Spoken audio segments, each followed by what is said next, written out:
بسم اللہ الرحمن الرحیم۔ السلام علیکم ناظرین، میں ہوں عبدالباسط سواتی اور آپ دیکھ رہے ہیں میرا یوٹیوب چینل۔ اعظم سواتی صاحب کو آج اسلام آباد ہائی کورٹ سے ایک بہت بڑا ریلیف مل چکا ہے، چونکہ ان کو رہائی کا حکم دے دیا اسلام آباد ہائی کورٹ نے۔ وہ تو رہا ہو جائیں گے، لیکن بہت سارے سوالات ان کی قید و بندش کو لے کر لوگوں کے ذہنوں میں منڈلا رہے ہیں کہ کون غدار وطن ہے اور کون محب وطن ہے، کون فوج کے ساتھ کھڑا تھا اور کس نے فوج کے خلاف غداری کی اور اسٹیبلشمنٹ پر بہت سارے حربے استعمال کیے۔ مختلف بیانات آپ کے سامنے رکھیں گے، پھر فیصلہ عوام نے کرنا ہے کہ کون غدار وطن ہے اور کون محب وطن ہے، کون ملک کے ساتھ کھڑا رہا ہے اور کون ملک کے خلاف کھڑا رہا ہے۔ 3-4 انتہائی اہم شخصیت کے بیان مسلم لیگ نواز سے، جن میں سر فہرست نواز شریف صاحب، سعد رفیق صاحب، پرویز رشید صاحب اور مریم نواز صاحبہ اس سے پہلے کیا کیا بیان دیتی رہی ہیں اور آج عمران خان کو کیا درس دیا جا رہا ہے۔ امجد شعیب صاحب اس متعلق کیا رائے رکھتے ہیں، خاص طور پر مسلم لیگ نواز اور ان کی جو قیادت ہے اس کے متعلق۔ انہوں نے ایک بڑا دلچسپ بیان دیا ہے کہ جب ان کے سامنے انتخابات کا نام لیا جاتا ہے تو ان پر موت پڑ جاتی ہے، جیسے جوان بندے کو جوانی کے اندر موت آ جائے۔ جو ملک کے ساتھ نواز شریف نے کی ہے وہ سب سے بڑی غداری ہے۔ اب نواز شریف اور مریم نواز صاحبہ جو درس دے رہی ہیں پاکستانیوں کو، حالانکہ اس سے پہلے انہوں نے 3-4 نام لیے، وہ میں آپ کے سامنے رکھ لیتا ہوں۔ شاہد خاقان عباسی صاحب، سعد رفیق صاحب، مریم نواز صاحبہ، ان کے متعلق انہوں نے کہا کہ یہ پہلے کہتے تھے کہ کوئی بھی تحریک پاکستان کے اندر عدم اعتماد کی تحریک اس وقت تک کامیاب نہیں ہو سکتی جب تک اسٹیبلشمنٹ اس کی بیک پہ نہ ہو، جب تک اسٹیبلشمنٹ ان کے ساتھ کھڑی نہ ہو۔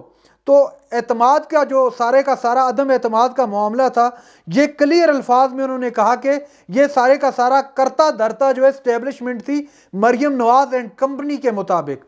اس کے علاوہ انہوں نے مزید کیا کہا کہ اسٹیبلشمنٹ اس وقت تک غیر سیاسی مکمل طور پر نہیں ہو سکتی اس وقت تک جب تک سیاسی خود یہ نہیں چاہیں گے۔ ان کے کہنے کا مقصد یہ تھا کہ سیاسی کوئی بھی معاملہ ہوتا ہے تو ان کے پاؤں میں جا کے بیٹھ جاتے ہیں۔ جو ان کے کہنے کا مقصد تھا وہ یہ تھا کہ انہی سے ہیلپ مانگتے ہیں تو پھر مجبور ہو کے ملک کے اندر ایسی کنڈیشن پیدا کر لی جاتی ہے، اسٹیبلشمنٹ کو بالآخر اس میں انوالو ہونا پڑتا ہے۔ مزید اس کے علاوہ 2-3 اور بیان سے آپ کے سامنے رکھتے ہیں، پھر آپ کو سمجھ آ جانی ہے کہ مسلم لیگ نواز کیا کیا کرتی رہی ہے۔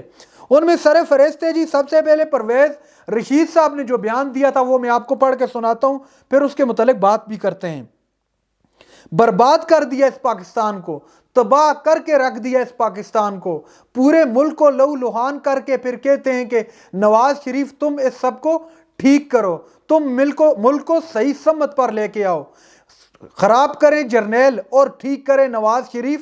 یہ بیان دیا ہے پرویز رشید صاحب نے اسٹیبلشمنٹ کے متعلق، اور واضح الفاظ میں اٹیک کرتے رہے ہماری پاک فوج کو، ہماری اسٹیبلشمنٹ کو، اور آج یہ درس دے رہے ہیں اور آج یہ کہہ رہے ہیں کہ عمران خان فوج کے خلاف کھڑا ہے۔ جی جناب بالکل نہیں، عمران خان یہ چاہتا ہے کہ ایک گڈ ریلیشن شپ ہونا چاہیے ملٹری قیادت اور سول قیادت کے درمیان۔ تو پھر آپ کس طرح یہ درس دے سکتے ہیں جبکہ ماضی کے اندر آپ یہ بیان دے چکے ہیں۔ اب تھوڑا نظر دوڑاتے ہیں جی، نواز شریف نے ایک بیان دیا تھا کہ میری اچھی بھلی چلتی پھرتی حکومت کو باجوہ صاحب آپ نے گھر بھیجا، آپ کو اس کا جواب دینا پڑے گا۔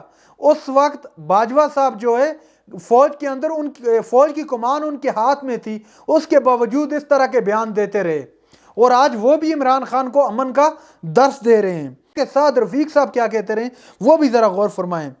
میں اس بات سے متاثر ہوں کہ ڈیفنس کا بجٹ اور بھارت کے معاملات کو الگ الگ دیکھنا چاہیے۔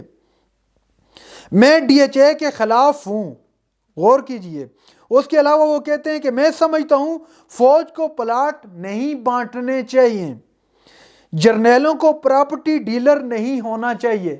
یہ بیان دے چکے ہیں خواجہ سعد رفیق صاحب ماضی کے اندر، جو آج آ کے جمہوریت کا درس بے شرمی کے ساتھ دیتے ہیں۔ مجھے اس سے کم اور کوئی ورڈ نہیں مل رہا، میں کہنا نہیں چاہتا لیکن مجبور ہو گیا ہوں، چونکہ ان لوگوں نے معیشت کا جو ہے بٹا بٹھا دیا ہے، اور پھر بھی آ کے یہ صرف بیان بازی آپ تھوڑا غور کریں، جب سے یہ حکومت میں آئے اس وقت سے لے کے آج تک ایک دن بھی آ کر انہوں نے ٹیلی ویژن پر اپنی کارکردگی کے بارے میں بات کی ہو، کسی ملکی عوام کی عوامی کام کے بارے میں کوئی بات کی ہو، مہنگائی کے حوالے سے کوئی بات کی ہو؟ نہیں۔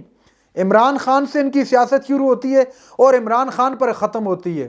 ماضی کے اندر یہ ہماری پاک فوج جس کی وجہ سے آج ہمارا ملک کھڑا ہے اپنے قدموں پر، دشمن میلی نگاہ سے نہیں دیکھ سکتا ہماری طرف، اس کی سب سے بڑی وجہ ہماری فوج ہے۔ اس کے حوالے سے یہ کس طرح کے بیان دیتے رہے، اور صرف اپنی سیاست کو بچانے کے لیے، صرف اقتدار کے نشے کے لیے کہ ہمارا اقتدار کسی اور کے پاس نہ چلا جائے۔ پھر منی لانڈرنگ ہم کیسے کریں گے؟ ہمیں کوئی پوچھنے والا نہ ہو۔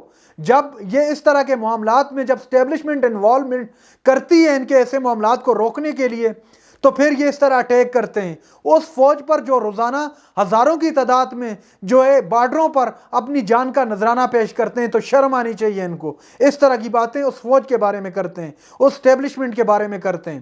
جب ان پر کوئی مشکل آن پڑتی ہے تو یہ سب سے پہلے بھاگ کر اسٹیبلشمنٹ کے پاس خود جاتے ہیں کہ ہمیں بچایا جائے، ہمیں اس کرائسس سے نکالا جائے۔ بجٹ کا معاملہ ہو تو فوج، ملک میں سیلاب آئے تو فوج، لیکن جب آپ بات کرتے ہیں تو پھر بھی فوج۔ کیوں؟ آپ کے باپ کا ملک ہے۔ ناظرین اکرام، یہ تھی آج کی ہماری ویڈیو۔ جو چینل پر نئے ہیں چینل کو سبسکرائب کر لیں۔ اگلی ویڈیو تک کے لیے اللہ حافظ۔